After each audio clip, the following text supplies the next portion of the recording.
Hello you guys. So today we are making Stinky Slime.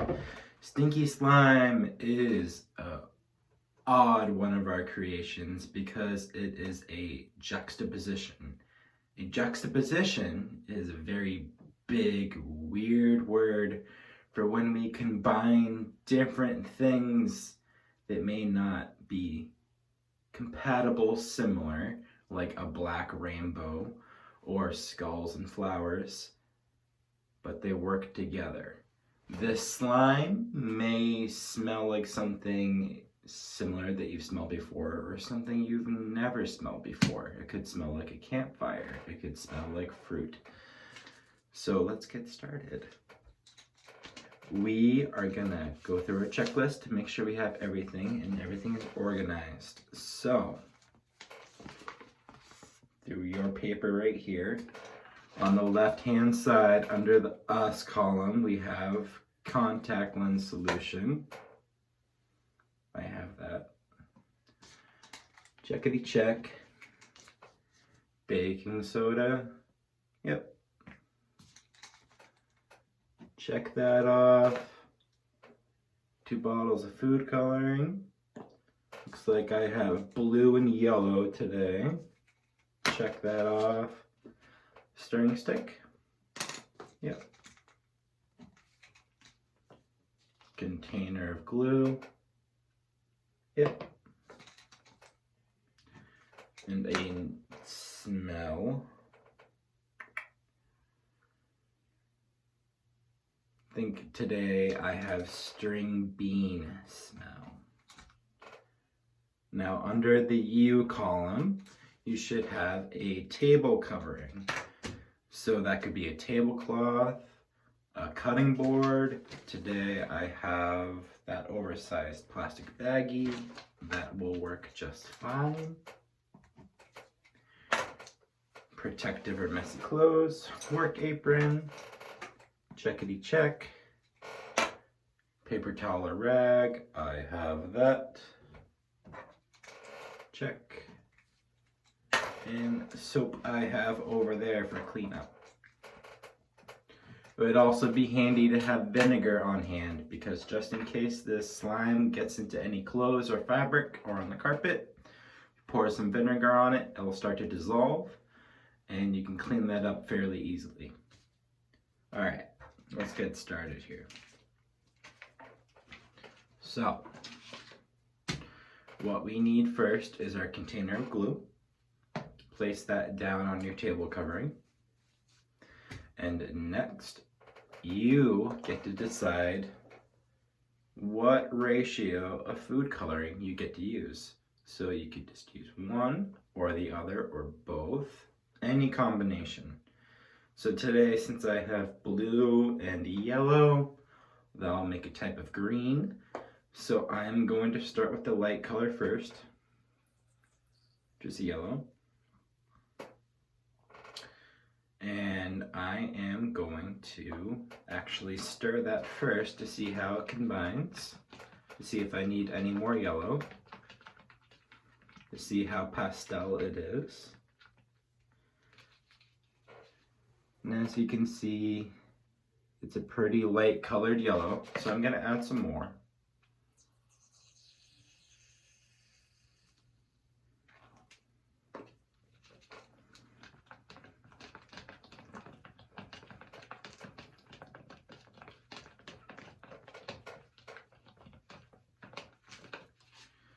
Okay, there we go. That's a little bit more yellow, something that I'm looking for. Now I'm going to add some blue to make it a green.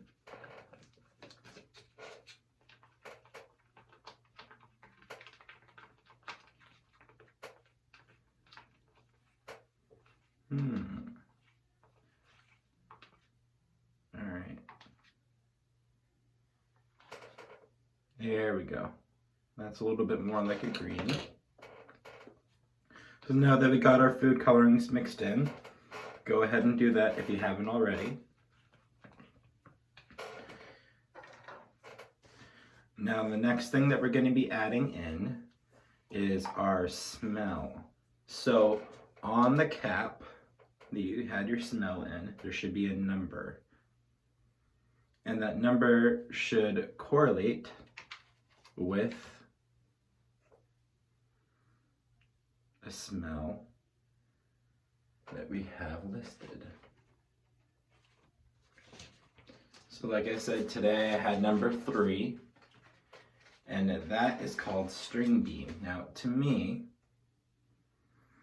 that smells fresh. It smells like rain, kind of smells like flowers. It's kind of sweet smelling, kind of like shampoo. Now I'm gonna go ahead and add all of that. So go ahead and add all your smell to your slime, because this is stinky slime after all. Now when we think of, first hear the word stinky slime, we may think of something gross, disgusting, like a garbage can or a skunk. But today most of our smells don't smell that gross. They just smell weird or something familiar. Now go ahead and incorporate that smell, going back and forth with your stick, side to side, clockwise, counterclockwise. Make sure it's all the same consistency. Alright, so we have our glue, our food coloring, and our scents already mixed in.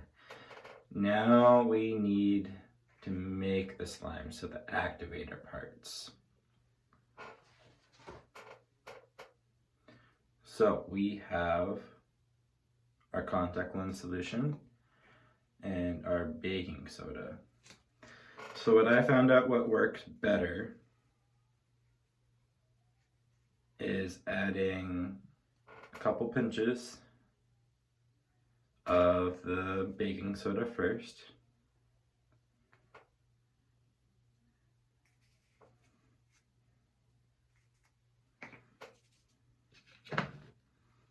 It should look something like that. Just a little bit of baking soda will do. A little bit goes a far way. Go ahead and mix that very well.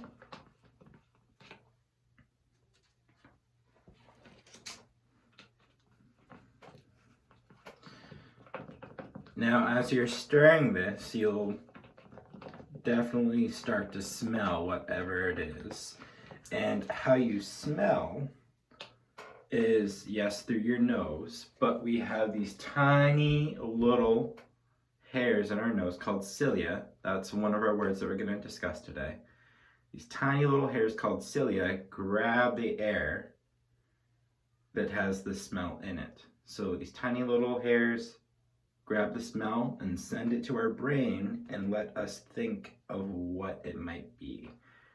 Now, volatile, which is the word underneath cilia, that is when air disperses into the air, and that is eventually how we smell it. So something that you could relate that to, if you're in your house and someone is cooking in the kitchen and you could be in an entirely different room, that smell could travel through the air. That's called volatile, and then you'll eventually smell it with your cilia. And then juxtapositions is something that we discussed earlier. That is when you compare two different things in a way that you might think would be interesting. Like it's raining cats and dogs. Those are a few things that you would never really compare to or think of, but it's an interesting thought. Alright, so we added our baking soda. Now you have your little container of contact lens solution. Don't add all of it just yet. So a little bit of contact lens solution goes a far way. Add about half of your container of contact lens solution first, just to see what the consistency would be like. Because if you add all of it too soon, it might turn into a rubber texture. Kind of like a rubber ball. but one of those bouncy balls that doesn't really bounce well, if you ever played with one of those.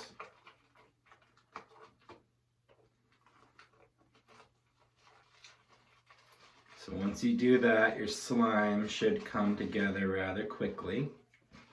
And you can tell when it's done when you mix it around and it's becoming a ball on your stirring stick.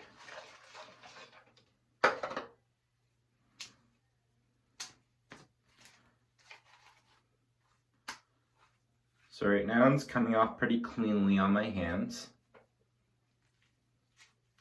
But if it starts to stick a little bit, slime sticks to slime.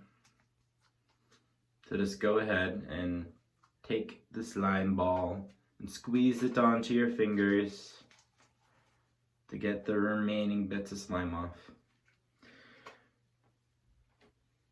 Yep, I can smell that string being through.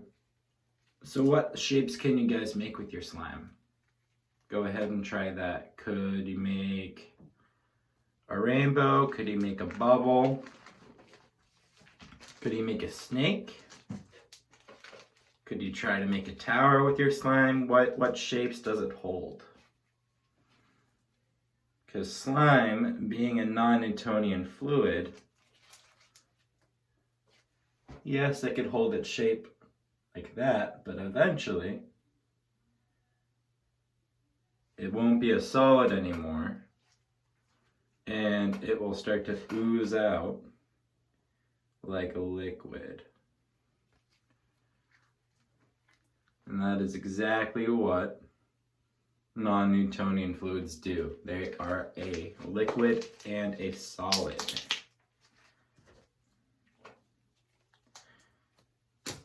Alright, so I'm going to clean up here. Make sure you use the vinegar if you get it in your clothes or any carpets. And I'll see you guys next time.